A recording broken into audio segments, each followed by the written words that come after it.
Olá, pessoal. Sejam muito bem-vindos ao nosso podcast, onde resumimos e discutimos as lições da Escola Bíblica Dominical da Editora Betel. Aqui você encontra ensinamentos transformadores, reflexões profundas e aquela palavra de edificação que vai fortalecer a sua caminhada cristã. Aproveite esse momento com a gente e não se esqueça.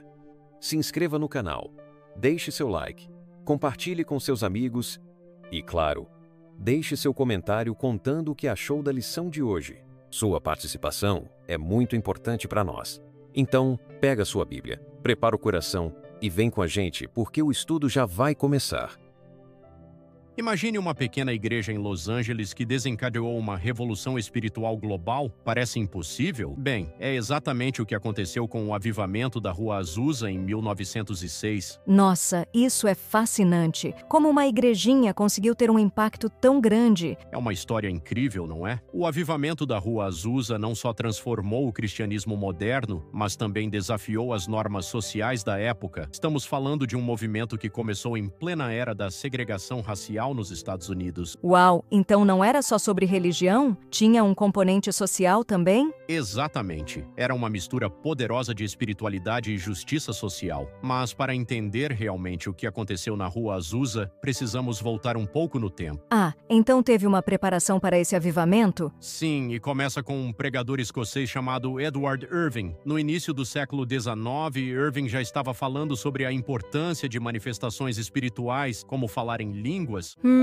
Então essa ideia de falar em línguas não surgiu do nada em Azusa? Não mesmo. Irving plantou as sementes, mas foi Charles Parham quem realmente desenvolveu a teologia por trás disso. Ele estava obcecado com o livro de Atos e começou a ensinar que falar em línguas era evidência do batismo no Espírito Santo. E como Parham chegou a essa conclusão? Bem, ele fundou uma escola bíblica em Topeka, Kansas, e pediu aos alunos que estudassem o livro de Atos para descobrir evidências do batismo no Espírito Santo, e aí aconteceu algo incrível. O que foi? Uma aluna chamada Agnes Osman começou a falar em línguas durante uma vigília de oração na virada do ano para 1901. Foi como se uma comporta espiritual tivesse sido aberta. Nossa, imagina o impacto que isso deve ter tido. Foi enorme. Parham viu isso como uma confirmação de suas teorias. Ele começou a viajar pregando sobre o batismo de fogo e o dom de línguas, mas o verdadeiro catalisador ainda estava por vir. E quem era? William Seymour, um pregador afro-americano, filho de ex-escravos e parcialmente cego. Ele ouviu Parham pregar e ficou fascinado com a ideia do batismo no Espírito Santo. Espera, como assim? Ouviu? Ele não assistiu às aulas?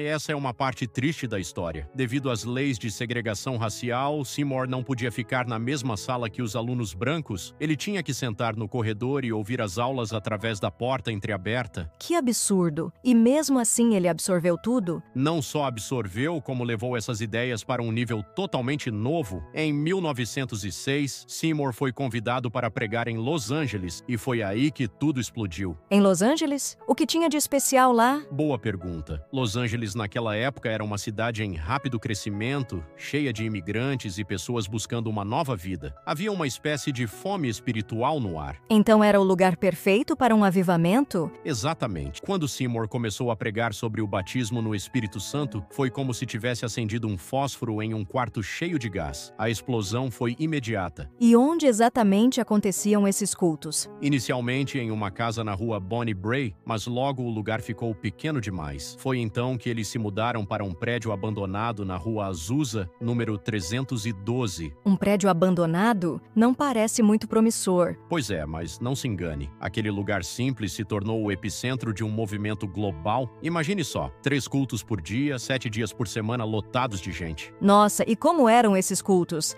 Eram algo totalmente diferente do que as pessoas estavam acostumadas. Nada de programação rígida ou sermões preparados, era pura espontaneidade. Como assim? Bem, imagine uma sala cheia de gente cantando, orando em voz alta, falando em línguas, tudo ao mesmo tempo. Alguns dançavam, outros caíam no chão tomados pelo que chamavam de poder do Espírito. Uau, deve ter sido uma experiência e tanto. Com certeza. E o mais incrível é que em plena era da segregação, brancos e negros negros adoravam juntos. Ricos e pobres, homens e mulheres, todos eram iguais ali. Isso é realmente revolucionário para a época, não é? Totalmente. A Rua Azusa era como uma bolha de igualdade racial em meio a uma América profundamente dividida. E não era só sobre raça. As mulheres também tinham papéis de liderança. Sério? Pode me dar alguns exemplos? Claro, temos Jenny Evans Moore e Lucy Farrell, por exemplo. Eram pregadoras poderosas, respeitadas pela congregação. A mensagem era clara: o Espírito Santo não fazia distinção de gênero ou raça. E como as pessoas ficavam sabendo desses cultos? Quer dizer, não tinha internet, redes sociais. É incrível, não é? Foi principalmente boca a boca. As pessoas vinham de todos os lugares para experimentar o que estava acontecendo em Azusa, depois voltavam para suas cidades e países, levando essa nova forma de adoração. Como uma espécie de reação em cadeia espiritual? Exatamente. E não demorou muito para que os jornais começassem a noticiar. Alguns eram bem críticos, chamando de culto do voodoo e coisas do tipo. Mas mesmo a publicidade negativa acabava atraindo mais gente curiosa. E o que exatamente atraía tanto as pessoas? Acho que era a promessa de uma experiência direta com Deus. Não era só teoria ou teologia, era algo que você podia sentir, experimentar pessoalmente. As pessoas relatavam curas, não é? E outros fenômenos sobrenaturais? Sim, há inúmeros relatos de curas milagrosas, profecias, visões. Era como se as histórias do livro de Atos estivessem acontecendo ali mesmo, em pleno século XX. Mas imagino que nem todo mundo tenha recebido isso bem. Deve ter havido muita resistência. Com certeza, muitas igrejas tradicionais eram extremamente críticas. Achavam que era emocionalismo exagerado, que faltava base teológica sólida. E eles tinham alguma razão? Bem, é uma crítica válida. Às vezes, o foco na experiência emocional podia ofuscar um entendimento mais profundo da Bíblia, e havia também questões de organização, ou falta dela. Como assim? Bem, os cultos eram bem caóticos, não tinha hora para começar ou terminar, não tinha uma estrutura clara. Isso podia levar a excessos e confusão. Entendo, mas mesmo assim o impacto foi enorme, não foi? Imenso. O pentecostalismo se tornou um dos movimentos cristãos que mais cresce no mundo. Hoje, estima-se que haja mais de 500 milhões de pentecostais e carismáticos no mundo. Caramba! E tudo começou naquela igrejinha em Los Angeles? Pois é, e o impacto vai além dos números. O avivamento da Rua Azusa mudou a forma como muitos cristãos entendem e praticam sua fé. Como assim? Bem, trouxe de volta a ideia de que o sobrenatural, os dons do Espírito são para hoje, não só para os tempos bíblicos. Isso revolucionou a adoração em muitas igrejas. E além da religião, teve impacto social também? Ah, sem dúvida! O avivamento da Rua Azusa desafiou as normas raciais da época. Foi um dos primeiros movimentos religiosos verdadeiramente multirraciais. Isso é realmente impressionante para 1906? Sim, e vai além. O movimento deu voz e liderança a grupos marginalizados, negros, mulheres, pobres. Isso teve um impacto duradouro na luta por justiça social. E hoje, o legado de Azusa ainda é relevante? Muito! O pentecostalismo continua crescendo e muitas das questões levantadas em Azusa, igualdade racial, papel das mulheres na igreja, experiência versus doutrina, ainda são debatidas. Parece que Azusa foi mais que um evento religioso, foi um catalisador de mudanças sociais. Exatamente. E isso nos faz pensar: que papel a fé pode ter na transformação da sociedade hoje? Como podemos buscar uma espiritualidade que também promova justiça e igualdade? Perguntas importantes para reflexão. Com certeza. O avivamento da Rua Azusa nos lembra que momentos de transformação espiritual profunda também podem ser catalisadores de mudança social. Uma história realmente inspiradora. E que nos desafia a pensar: que barreiras ainda precisamos derrubar hoje? Como nossa fé pode ser uma força de transformação no mundo atual? Questões que continuam relevantes mais de um século depois. Sem dúvida. E talvez esse seja o verdadeiro legado de Azusa, nos lembrar que a fé verdadeira não pode ser contida por preconceitos ou tradições limitantes. Ela transborda, transforma, une pessoas. Uma lição poderosa para os dias de hoje. Certamente. E para encerrar, gostaria de deixar uma reflexão para nossos ouvintes. Como podemos, em nossas próprias vidas e comunidades, buscar uma fé que seja ao mesmo tempo profundamente espiritual e socialmente transformadora? Uma pergunta que vale a pena considerar. Bem, chegamos ao fim de nossa conversa sobre o avivamento da Rua Azusa, uma história que continua a nos ensinar sobre fé, igualdade e transformação. E sobre como um pequeno começo pode ter um impacto mundial duradouro. Exatamente. Obrigado por nos acompanhar nessa jornada fascinante pela história e pelo impacto do avivamento da Rua Azusa. Até a próxima.